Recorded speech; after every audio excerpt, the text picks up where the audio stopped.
Hello guys, welcome to another Guildrun video. This is Sonic and we are going to see the patch notes 0.5 of the Guildrun demo. This is the first big patch of the demo, so we are going to see all the changes here from the dev team and let's see how it goes with balancing. So let's start, and before that, a little few disclaimers here. This video is based on the official patch notes released by the Guildrun team, so the link will be in the description. Also, well, in this presentation, I'm not part of the Guildrun team. I'm just a content creator communicating graphically the content of the official patch notes. So everything that is here in this presentation, it's official, well, is based on that note, and also my opinion on the balance changes are on my own, and I'm not biased by the Guildrun team. So take that into account. And I'm a random guy, just random dude, just making content of this awesome game. To be honest, this game it already feels like a full game for me. So hope this is useful, and let's get jumped into it. So general changes. This one, the last difficulty you pick last run is now the difficult of your next run by default. This is a little of quality of life, just in case you don't need to put again or input again the difficulty you choose. So that's perfect in case you want to retry and retrain some endless runs, for example in SSS. And add a reset timer for the leaderboard panels to indicate when the next reset will take place.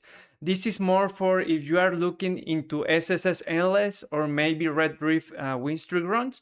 You'll know now when, well, it says it's implemented earlier this week in a hotfix, but you'll know when this will restart to get into the leaderboards. Also, this patch is already live. When the time I'm recording this video, this is the same day this patch is live. It's live.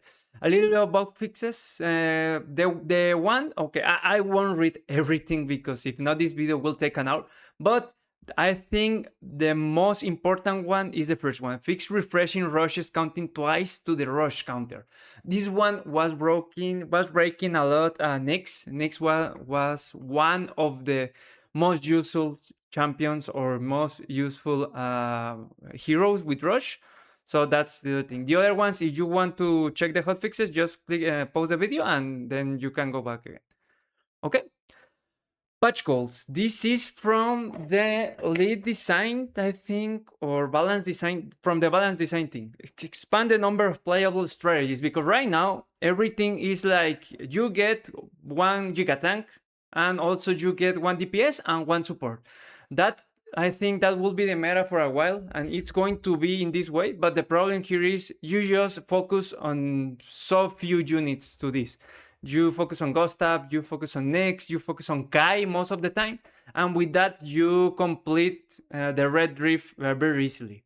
So I already complete Red Reef once. It's not that easy, but I think when you get used to the game, it comes easier and easier and easier. For difficulties below triple S, I'm very pleased with the wide variety of heroes. There's a lot of things below SSS, is a lot of strategies, very, very fun. Identifying things which are preventing players from enjoying the game or progressing their runs, and take a step address if possible. One of the most common piece of feedback we're hearing from players is that it is frustrating to run out of boss tokens. Yeah, this one is also for me. When I try to first clear the Rare Rift run, I need to go back to the base difficulty to farm 2 or 4 tokens and get back into the Red Rift. So let's see what did they do with this one. Team size request relics and the action house were underperforming. Yeah, because if you were buying in the, at least in Red Rift, you were buying team relic size, you were trolling, because it's not a cost benefit, because you need 25, at least 30 to get 1 slot with a quest, and also you need another 15 or 30 to get another hero in your team. So it wasn't worth it. So let's go to the challenge fights. Okay, first one is the rapid growth in the Aquan. They fix a bug where the Hydra's healing will give enemies more HP than intended. Okay, now before I get into it, because this is the first time I'm doing this kind of videos in English, everything that is on green, it's above for the players, for our runs. So because you can see this, and the pain act 1, 2, and 3, they are nerfing like the fights, but this is above for us because it will be easier for us to to pass these challenges. So that's the intention of the green and red tie. That's what I'm putting in green, because it's easier for us as a player to get past through these runs. Okay, fight even. Single combat, moderately decreased difficulty, and slightly decreased difficulty. That's why it's in green, remember. Okay, relics. There are plenty of relics, so let's get into it. Team size. All the team size relics are cost now 5 less shards. So let's see if this helps a lot of strategies. Maybe double taking 2 team size slots for 10 less shards could be useful. So let's see if Red Rift changes the strategy to maybe have 5 team, maybe 5 team size. I don't think so. Right now the meta is I think it's very established right now. Mer Commander rerolls 8 rerolls, starting the bossy. Instead of gain 50 relics, you just need 40.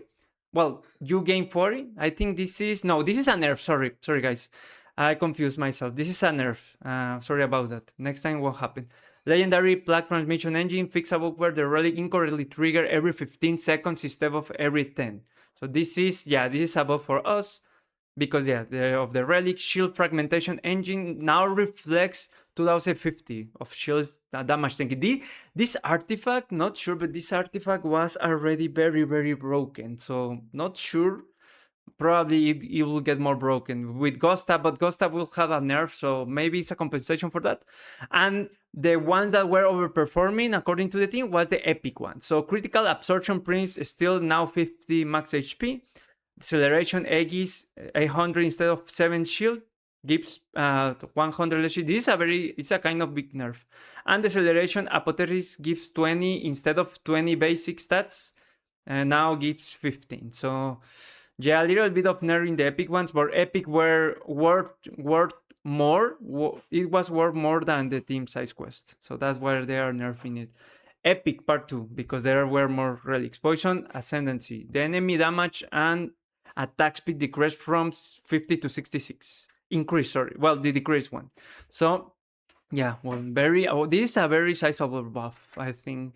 This one could get into one of the best epic relics right now, because of the strategies we already have with poison. Alignment Ascendant gives 10 instead of 10 attack speed, gives 15. And rare. Okay, this has a note from the live balance team. This nerf maybe seem harsh, but Precision Nexus was one of the top performing one across. Yeah, I agree. This artifact one of the best, and they are taking out 10 of the HP, and the mana gives from 4 to 3. Common Acceleration Lattice gives 20-25 HP per second, and Deceleration Lattice gives 15 instead of 10. Next one, the Adapted Sword. Adapted Sword was one of the weakest ones, so they are buffing up the attack speed and change the priority of this item to trigger later at the start of the other combat effects. I think this doesn't affect at all. It's just like the change when you start the combat, so it's just like a tweak. That's why I put it in yellow. Okay, let's go into the heroes now. Yuna. Okay, Yuna, TLDR, is one of the most popular hero, but it's not performing that well. So what they are going to do is the base stat is from 37 to 39, a very slight buff. Hujung, on the other hand, was also, it's a very cool guy, but I think the problem with him is the scaling into the late game. It was very poor. So what they are going now is it will scale more per additional rank. Now what they are doing now is just getting 25 more rank at the start of the rift. That's okay. Okay, Suri the Cruel is performing a little bit worse than the other specs. So the base stats for Suri, they are going to buff it. Attack damage by 3, and base attack speed instead of 0.37, 0.38. The Cruel, the Petrification one's active ability, is now 10 less mana to cast. So this is a big buff to Suri. Let's see if this makes her, it's like a carry assassin, but tank. It's very difficult to build a real strategy around Suri, in my opinion. Let's see if this gives her a little bit of maybe an incentive to get her into the late game. Okay, Fiona, well, the same thing. They are giving two more shards per rank. Yeah, in their ability in the right hand. Okay. Okay, Funke, one of my favorite heroes by far. I'm not sure why they are buffing it, because I think he's already fine. The only thing that he struggles a lot, at least on Red Rift, is to get into the bosses. Bosses is not the thing that Funke shines. Funk shines in the other fights, but in the boss you need DPS, and this guy is not a lot of a DPS. He's more like an AOE mage. Kai, okay, Kai the Bolt stands out. This is the best. I think this is the best hero of the game by far, because he can solo everything. If you get the ability to active once this guy goes infinite because of the shield. I think this won't be this. Okay, this is a sizable nerf to the bolts, but I think this won't kill the strategies with Kai.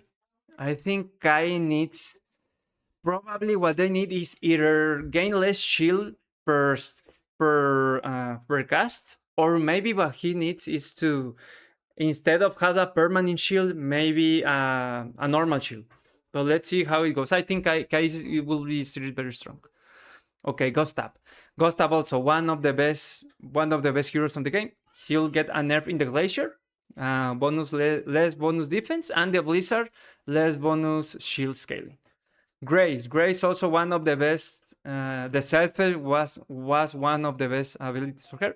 The Selfest from 333 to 250 the shields. And Rip, they fix a bug where Rip's bloodthirsty signature passive ability will sometimes double count its rush triggers. This change means always stacking the glutton spec a little slower, but both Rip and rush builds were in a pretty good spot. So basically it's a nerf, but overall over time it should be power neutral. That's what I understood about this. A little bit of a nerf, but overall if you get into the late game scaling, it should be power neutral. Okay, Nyx was the best champion in the game, best hero in the game. They are nerfing, they fix a bug where Nyx fairly signature passively ability will sometimes double count to its rush triggers. This was bonkers, and that's why most of the builds in the Red Rift will prioritize her as the main character for the DPS. So that's why they are nerfing her a lot in all the abilities. Also, the Spark was the best of the traits the spells that she has. The Burn was insane, the Frost was insane as well.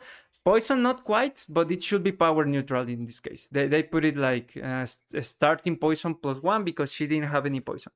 Dragomir, okay, Dragomir is one of my favorites as well because it has a lot of power in the early game, not because it's very strong, but because of the shards generation. So what they are doing with him is to nerf it. So it will be a little bit more difficult for him to get those shards early game. So that's why they are nerfing the Omnibam gain and also the mana gain from the kill from 7 to 60.